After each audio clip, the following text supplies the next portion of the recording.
What is up, guys? Rick Kakis here. Thank you so much for joining me, and today, in the name of fun, intrigue, and curiosity, we are taking every single exotic shotgun in Destiny 2 and putting them up against the final boss of the Last Wish raid, Riven, to see two different things. Number one, can any of these exotic shotguns actually kill Riven outright within the cheese? And number two, if not, which one of these weapons is the best when it comes to a boss damage scenario? And so, let's get started. But just before we do, hey, you're looking for some sick new headphones? I've partnered with ASTRO. Check the link in the description down below. Clicking it will automatically apply a code allowing you to save some money and help the channel out. Definition of a win-win. Alright, now let's get started here by introducing our competitors. First off, we have Destiny 2's original raid exotic for Leviathan, the Legend of Acrius, a heavy shotgun. Next up, from OG Destiny 2 as well, another heavy weapon, the tractor cannon. Moving on from there, we have one of the new boys from Forsaken, the Chaperone, reintroduced from Destiny 1. And lastly, another reintroduction and the newest exotic shotgun, we have the Lord of Wolves. Now, for all of these damage phases, including ones in previous videos, we're doing a few different things. Number one, we are using a Well of Radiance with Lunafaction boots. Number two, we are utilizing a melting point at the beginning of the damage phase. And number three, we're using as much Riven's Bane gear as possible to get that extra damage. So, let's start here with the OST of the OG, the Legend of Acrius. Now, taking a look at this weapon's exotic perks, firstly, intrinsically, we have Shock Blast. This weapon fires blasts of high damage arc energy that overpenetrate enemies. Now, it does have another unique perk with Long March. Detect enemies on your radar from farther away. Not really gonna matter here.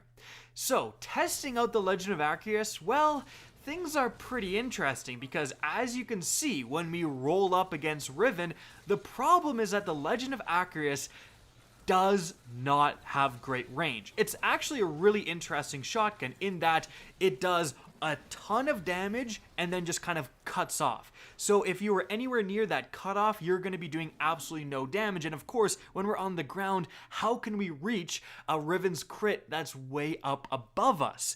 And as you can see, the damage numbers reflect this problem. We were barely able to do over 500,000 damage with a heavy shotgun. So we had to come up with a solution, and the solution lied with a very underused Warlock exotic, the Wings of Sacred Dawn chest piece. This has the intrinsic perk Tome of Dawn. When Dawnblade is equipped, aiming weapons while you're in midair suspends you there for a short time. Weapon hits extend this effect's duration. So we could take our Legends of Acrius, jump up into the air and aim down sights right in front of Riven's crit. We would stay there and hover there because of the Wings of the Sacred Dawn and start shooting away. The damage we would cause would keep us suspended in the air. So hypothetically, we could get our Acriuses into absolute perfect close range and just unload on Riven. The trick here was also jumping high enough that we could get her crit, but low enough that we would still get the effect of the Well of Radiance.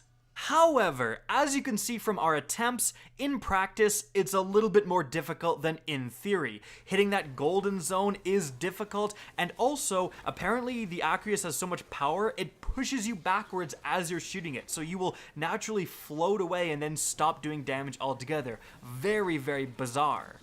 But even with all that, you can see from these new damage numbers, if you did it right, we were crossing the 1,000,000 damage threshold, literally doubling our potential damage output. So that's a really interesting result. However, it still definitely didn't do enough damage to one phase kill Riven. So it is time to move on to our next weapon, another heavy shotgun, the tractor cannon.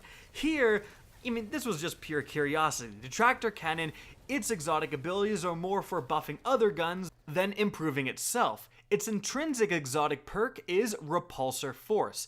This weapon emits a powerful impulse that pushes enemies away, suppresses their abilities, and makes them more vulnerable to all incoming damage, especially Void.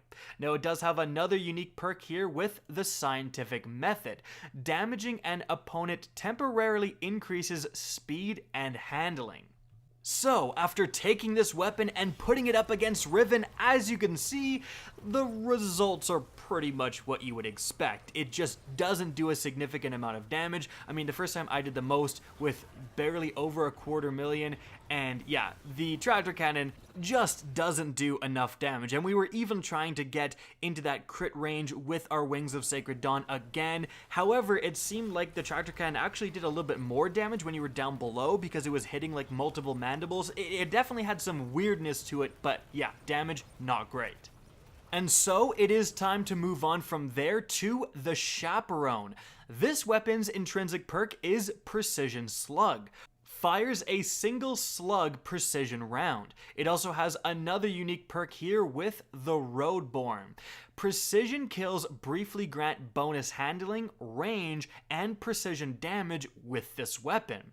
So that's a pretty interesting one, and obviously that means we're going to have to do 2 different tests. So as you can see, just with the Chaperone itself against Riven, it's actually surprisingly decent. It does like 70,000 damage per shot. It overpenetrates, so you could like shoot through a mandible, get that damage, and then also hit the crit for a little extra DPS. And looking at the damage numbers, we were doing over 700,000 damage, which isn't anything to scoff at, really.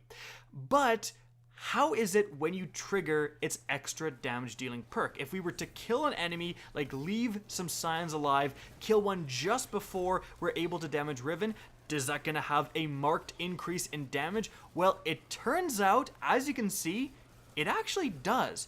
The main increase is a rate of fire increase. Once you kill that enemy and then start damaging Riven, you are shooting this thing a lot faster. Now, I actually kind of didn't have the best second damage phase, but overall our damage numbers did go up, and when triggering the perk, as you can see, we were capable of reaching over 1 million damage. So if you are in a DPS scenario, getting a precision shot against a random ad and then using the Chaperone against a boss, like that's actually a pretty decent amount of damage output. However, it is time to move on to our final contender, the Lord of Wolves. And this one also has multiple interesting perks. Firstly, intrinsically, it has Shrapnel Launcher. Fires a powerful short-range burst of solar damage. It says short range, but it's much longer than something like the Acrius. But we have another unique perk here with Release the Wolves. Defeating an enemy doubles the number of projectiles per burst for a short period of time. But it doesn't say this, but it also increases the damage. So, just like the Chaperone, we got a double dip for our damage tests. So, firstly, just the Lord of Wolves by itself, not shooting any enemies, just shooting Riven in the face. As you can see, it's capable of outputting a really decent amount of damage. However, you do want to be as close as possible. If you're in the back of the Well of Radiance, you're not going to be doing as much damage as if you're in the front. It doesn't necessarily require Wings of Sacred Dawn strats, but it's kind of close. But as you can see from the damage numbers, the Lord of Wolves puts itself firmly in the lead, with over 1,500,000 damage reached by 2 of us, and pretty much all of us got over 1 million. So absolutely a powerful weapon when it comes to DPS. But would it fare better if you used it to kill a single enemy before starting a DPS phase and getting that damage and also rate of fire bonus because you're shooting more rounds in a burst, you're just capable of outputting more damage? Well, as you can see, it was a little bit difficult to actually, perfectly kill an enemy and then start destroying Riven, especially in that encounter. There's enemies moving around, you're kind of wasting ammo if you miss or someone steals your kill or whatever, but as you can see from the numbers, there was higher damage numbers reached. Both myself and Haha Bananas were almost touching 2 million, like I definitely was, and that is a marked amount better than just normally going to town with the Lord of Wolves. It's closer than you may think because, I mean, you're using literally every single round against Riven, whereas you're wasting some ammo against ads. And we did actually do another damage phase where I went a little bit too close to Riven's leg trying to kill an ad, but we did have a team member reach over 2 million damage with the Lord of Wolves. That is kind of the absolute threshold if you do everything right. So the Lord of Wolves is the best exotic shotgun in Destiny 2 when it comes to damage output, and you don't have to do any trickery with something like the Wings of Sacred Dawn. And that is kind of surprising. Now, in second place, we do have the Legend of Acrius when combined with Wings of Sacred Dawn. If you're not doing that strat, you won't reach over 1 million, and actually, the Chaperone is better. Like, the Chaperone base level is outputting more damage than the Legend of Acrius, specifically against Riven. Now, that's just how she is because her crit is far away. The Legend of Acrius does output more damage overall than the Chaperone, but in this test, it's Lord of Wolves, Legend of Acrius with wings, then the Chaperone, then Legend of Acrius without the wings, and then lastly, the tractor cannon. And so guys, that's it for the video. I hope you enjoyed, found this informative, and if you did, please remember to help me out by simply rating and especially sharing this video. If you guys want to see more Destiny 2 content similar to this, don't be afraid to slap that subscribe button. If you guys want to get in touch with me and keep up to date with the latest channel activity, the best way is to follow me on Twitter at RickCacus. That's linked in the description down below. Again, I hope you enjoyed the video, and as always, have a good day.